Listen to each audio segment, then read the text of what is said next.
Êtes-vous prêt à voyager des frontières de vos peurs aux limites de vos rêves, à rencontrer des mythes et des légendes, des diables et des anges, à vous laisser conduire sur les chemins de l'étrange? Arcanum Fabulas. Saison 5.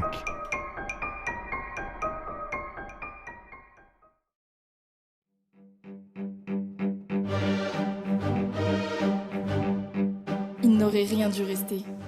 Même pas un souvenir. Surtout pas un souvenir.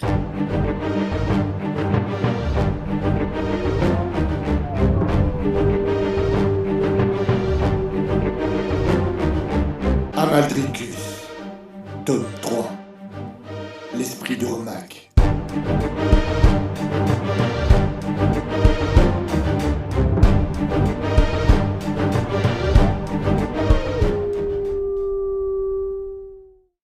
Épisode 20.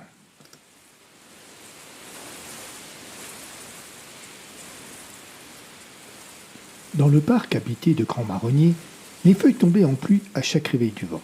L'automne était bien là, et le froid également, surtout de si bonne heure le matin.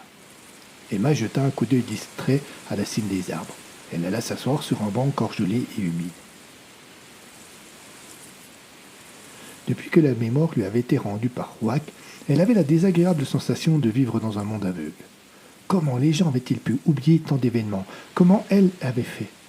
Elle avait pris contact avec Paul Lodès, qui n'avait pu cacher sa surprise. Pourtant, il s'était laissé convaincre assez facilement de la rejoindre. Elle n'avait pas eu besoin d'avoir recours aux prétextes et aux mensonges qu'elle avait préparés. Il avait dit oui tout de suite, et la surprise avait changé de camp.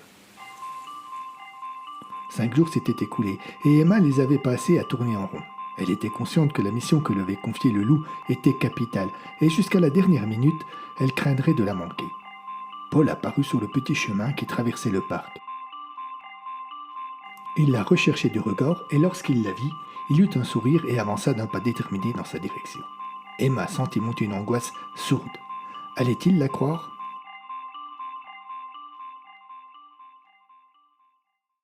« Bonjour Paul, vous avez fait bon voyage ?»« Oui, je vous remercie. Je suis arrivé hier et j'en ai profité pour voir mon frère. »« Fort bien. » Il y eut juste un corbeau pour troubler l'épais silence qui s'installa quelques secondes. « Pourquoi avez-vous accepté de venir, Paul ? » ?»« Parce que vous me l'avez demandé. »« Oui, mais cette demande ne vous a pas paru étrange ?» Lodès sourit. Il tourna la tête comme s'il cherchait à dissimuler son amusement ou sa gêne à son interlocutrice. « Naturellement si, mais j'ai suivi mon instinct. Alors, pourquoi m'avez-vous appelé ?» Emma avala sa salive. Le moment approchait, elle ne pouvait plus reculer, il fallait juste qu'elle lui parle. «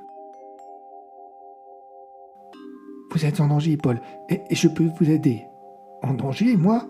Mais pourquoi ? Aurais-je des ennemis ? » ?»« Oui, mais si je vous dis Amaldricus, ça ne vous dira pas grand-chose. »« Le sire au loup, si, naturellement. » Emma demeura interdite. Comment pouvait-il se souvenir ? « Mais alors, vous n'avez pas oublié ?»« Oublié quoi ? J'ai juste lu cette légende dans un livre. »« Mais c'est impossible, à moins qu'il ait déjà commencé à refermer son piège sur vous. »« De quoi parlez-vous ? » ?»« Cela va être long à vous expliquer. Oh, j'ai fait 400 kilomètres, vous savez. » Emma joua la carte de la franchise et exposa par le menu toutes les parts de mémoire qui lui étaient revenues. Paul oscilla entre la fascination et la peur de se trouver face à une schizophrène. Et puis, certaines choses firent écho dans son esprit. Des rêves, des peurs, des images après des malaises. Lentement, et sans qu'il ne puisse l'expliquer rationnellement, une intime conviction le gagna. Emma disait vrai. Il se sentit obligé cependant de demander des preuves. Rouac sait qu'Amaldricus a échappé au chemin des enfers et qu'il doit attendre quelque part de revenir. Et il va tenter de le pousser à se dévoiler. Mais alors, le sire devra vous retrouver car vous êtes toujours le dernier obstacle qui peut l'empêcher de reconstituer son lien. C'est pour cela que vous êtes en danger. Et alors ? Faites-moi confiance. Je sais comment vous protéger et par là même vous prouver que ce que je vous ai raconté est la vérité.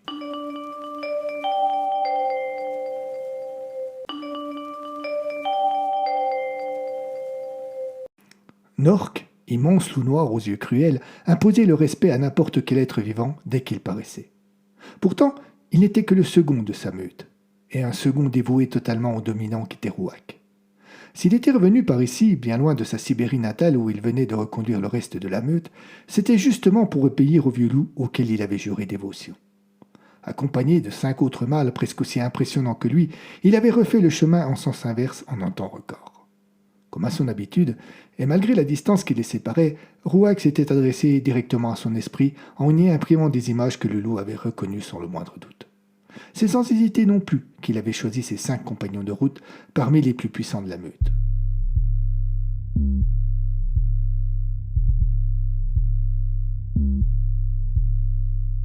Le matin froid s'annonçait à peine lorsque la petite troupe arriva à la lisière du bois. Au loin, ils devinèrent les contours du fort de Joux, les traces de la présence des hommes, et sûrs qu'une fois de plus, ils n'étaient pas sur leur territoire. Nork se remit en marche, mais les autres ne bougèrent pas. Il s'arrêta et leur lança un regard agressif. Il comprit que le doute et peut-être la peur les habitaient.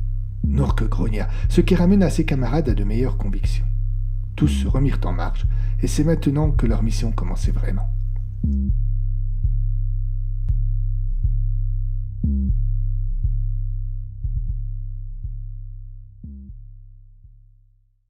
Paul n'avait pas renoncé aux berlines allemandes. Il s'était racheté une Mercedes pour remplacer sa BMW détruite dans l'accident.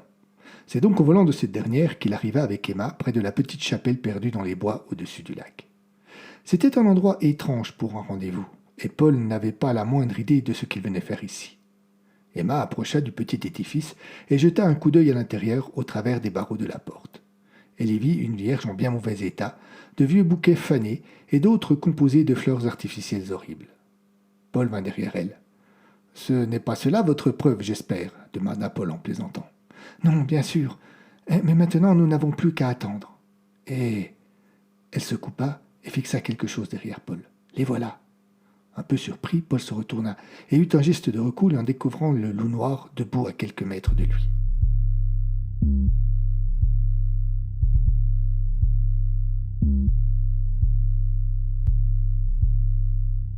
« N'ayez pas peur, dit-il sans conviction. Ne faites pas de gestes brusques et... » Il ne termina pas sa phrase. Emma s'approchait déjà du loup. « Mais que faites-vous » hurla Paul. Elle ne répondit pas. Elle se trouvait maintenant à moins de 50 mètres de l'animal qui s'approcha à son tour. Elle tendit les mains dans sa direction et le loup les lui lécha. Paul se remémora l'histoire qu'Emma lui avait racontée. « C'est Rouac » demanda-t-il soudain plus rassuré. « Non, c'est Nork. Il est là pour vous et les autres aussi. »« Quels autres ?»« Derrière vous. » Le cœur de Paul s'accéléra lorsqu'en se retournant, il vit 5 loups apparus près de la chapelle.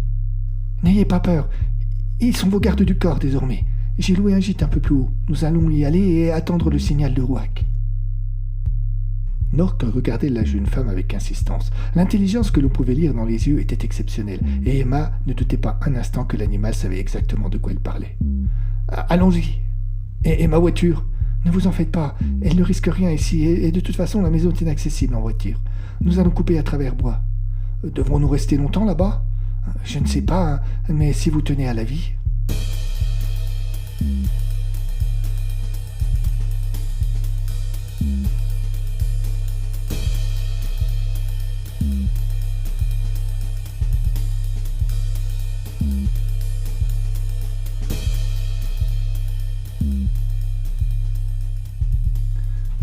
La maison était effectivement isolée. Construite en grosses pierres mal taillées, elle ne paraissait pas terminée. Les fenêtres étaient fermées de gros volets en bois peint d'un vert ignoble. Entièrement en longueur, la bâtisse offrait une surface habitable conséquente. Tout autour n'était que nature et forêt de conifères. Aucune route ne semblait arriver directement ici, et Paul dut chercher un moment pour distinguer un petit chemin de randonnée qui se cachait entre 2 bosquets. « L'endroit était plus tranquille », fit remarquer Emma. « C'est le moins que l'on puisse dire. Nous serons enfin... Vous serez en sécurité ici. » Un loup frôla la jambe de l'Odesque et sursauta, mais l'animal n'y accorda pas le moindre intérêt.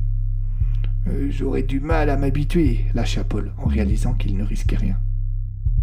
« Je ne suis moi-même qu'à moitié rassuré. » Les 6 loups se mirent en cercle et donnèrent l'impression erronée de converser. Les 2 humains les observèrent, inquiets et fascinés. Puis, les animaux se séparèrent.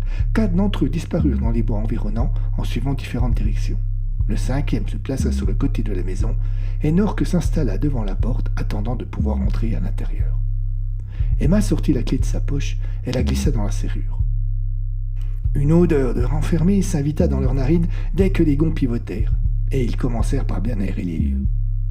Nork fit le tour de la pièce principale, et après s'être bien assuré que son protégé ne courait aucun danger, alla se rouler en boule dans un coin. « Vous savez, dit Paul en regardant l'animal assoupi, même si je ne voyais pas ce loup couché là, je saurais que vous m'avez dit la vérité. »« Comment » demanda Emma. « Depuis mon réveil, après mon accident, enfin, si j'ai bien eu cet accident, je sens que quelque chose n'est pas normal, que ma mémoire se bloque parfois, et cela m'a provoqué un certain nombre de malaises d'ailleurs, chaque fois que je tentais d'interroger certaines parties de mon esprit. C'est normal. D'après ce que m'a expliqué Rouac, Paul jeta un regard interrogateur sur la jeune femme. Oui, d'après lui, comme Amaldricus a échappé au chemin des enfers, l'erreur temporelle n'est pas totalement corrigée. Elle est peut-être même accentuée. Comme vous avez été mêlé de près à toute cette affaire, votre mémoire y est plus sensible. Pourtant, je vous jure, tout ce que vous m'avez raconté ne trouve que peu d'écho en moi, et s'il n'y avait pas les détails et une sorte d'instinct qui me guide, je ne sais pas si... Nork se dressa d'un bond, surprenant Paul et le coupant dans sa phrase. Ses deux oreilles se tendirent. Il était aux aguets. Ni Emma ni l'Odesse n'entendirent rien. Et puis le loup hurla. Un cri court et net qui parut détendre Nork. L'animal se rallongea. Quelqu'un a dû passer pas très loin, mais c'était une fausse alerte et un autre loup l'a signalé. Paul se laissa choir sur la vieille banquette qui était l'un des seuls mobiliers du gîte. Je ne sais pas pour combien de temps nous sommes ici, mais effectivement, nous paraissons y être en sécurité. Je vais dormir un peu. Nous nous sommes levés aux aurores ce matin. Emma sourit. Elle s'assit par terre près de la grande cheminée éteinte et prit un vieux magazine qui traînait là. Nork redressa la tête pour lui adresser un regard dans lequel elle fut certaine de lire « Ne vous en faites pas, ce ne sera pas long. » Il ne leur restait plus qu'à attendre.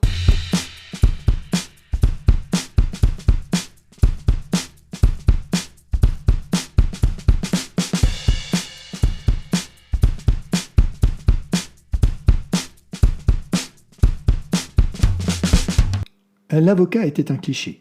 Dans son allure, dans ses attitudes, il transpirait le baveux à 100 mètres à la ronde. Les cheveux poivres, le nez épais greffé au milieu d'un visage fin, il avait les yeux bleus d'une profonde intelligence qui témoignait d'un charme et même d'une beauté passée et aujourd'hui déclinante. Il parlait en toutes circonstances comme un code pénal, glissant dans une phrase sur trois des nonobstants ou des attendu que. Éric l'avait rencontré dans une de ces soirées sélectes où les bourgeois bisontins aiment à se retrouver entre gens de la haute pour parler de leurs influences respectives et balancer devant un auditoire conquis leur vision stéréotypée du monde. Un timide lien d'amitié difficilement entretenu était né entre les deux hommes et, bêtement, c'est le seul avocat dont le nom était venu à l'esprit du médecin lorsqu'on m'avait demandé qui le défendait. « J'ai une bonne nouvelle. Tu vas être libéré, Éric. J'ai obtenu ça du juge. Mais cela n'a pas été facile, attendu que tu es quand même mêlé à une affaire grave. » Éric ne répondit pas. Assis à une triste table dans une triste pièce sans fenêtre, il regarda son ami avec un vide criant dans les yeux. 4 jours qu'il n'avait pas, ou presque, quitté sa cellule, et sans cesse un mal de crâne aigu et une angoisse profonde. « Cela va aller ?» demanda l'avocat, avec une inquiétude non feinte dans la voix. Éric soupira. « Oui, je te remercie, mais je suis très inquiet pour la suite. Nonobstant le fait que les apparences sont assez lourdes contre toi, ils ont tout de même bien peu de preuves de ta participation à l'évasion de Karen Saniez. En fait, la seule chose qu'ils peuvent directement te reprocher, c'est une éventuelle complicité a posteriori pour protéger sa fuite. » La douleur se fit plus virulente et Éric sentit des larmes couler. Il se prit la tête dans les mains et fit une grimace que son avocat ne put que deviner. « Tu es vraiment certain que tout va bien ?» À part un mal de tête qui ne me quitte quasiment pas depuis 3 semaines et une trouille indescriptible pour la suite des événements, je t'assure que cela va bien.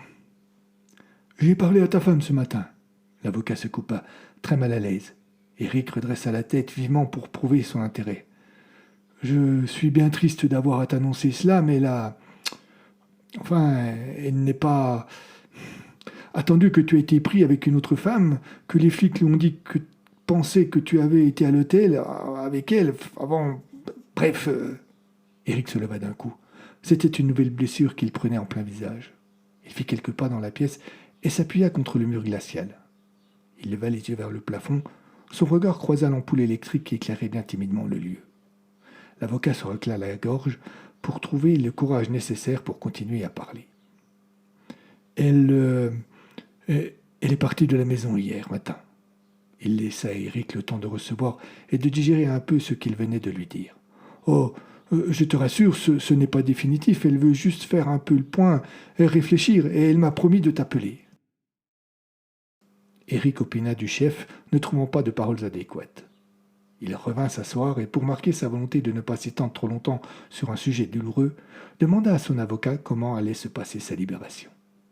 Ce dernier, un peu rassuré, lui dit qu'il sortirait aujourd'hui même en début d'après-midi, mais qu'il ne devrait pas quitter la ville et se tenir à disposition de la police. Quand il fut reconduit dans sa cellule, Eric remarqua qu'il avait perdu un peu de l'angoisse qui l'habitait jusque-là. En revanche, ses maux de tête, sans doute témoins d'un grand stress, étaient toujours aussi virulents. Il n'aurait rien dû rester. Même pas un souvenir. Surtout pas un souvenir.